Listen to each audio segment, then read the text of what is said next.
दीन के बारे में सबको अपनी अपनी सलाहियत यानी अपनी योग्यता के हिसाब से जवाब देना है। दीन में क्या सही है और क्या गलत है, उस सही गलत के फैसले से हमारी आखिरत का दारोमदार है। तो फिर दीन को समझने के लिए आखिरी इंतहा तक जद्दोजहद करना बहुत ज्यादा जरूरी है। कुरान और सुन्नत से गौर व फिक्र करके खुद समझना या फिर तफसीर के जरिए से समझना या किसी उलमा के जरिए से समझना, जो भी समझाने वाले हैं उनसे समझना या जो भी तरीका हो जरूर किया जाना चाहिए। किसी की बात को यूं ही नहीं छोड़ सकते क्योंकि इसकी बुनियाद पर आखिरत और दुनिया के फैसले होने हैं। दीन के किसी भी बात को लेकर अलग अलग मसलकों में उलमा में इख्तिलाफ है, तो क्या इस वजह से अमल को छोड़ दे? हरगिज नहीं। आपको सबकी बात सुनकर अपनी सलाहियत पर फैसला लेना है। और हाँ, कोई किसी दूसरे का जवाब नहीं देगा, सबको अपना अपना जवाब अकेले देना है और उतना ही देना है जितनी अल्लाह ने आपको सलाहियत दी है। क्योंकि अगर आपको कोई इल्म नहीं था और उसे समझने की काबिलियत भी नहीं थी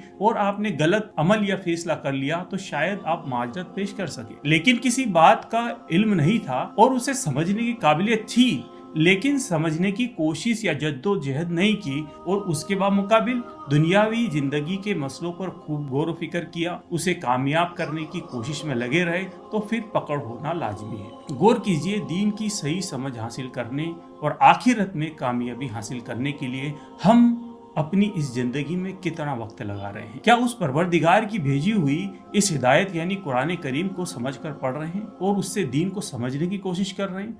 अगर नहीं तो फिर गौर फिक्र करने की जरूरत है।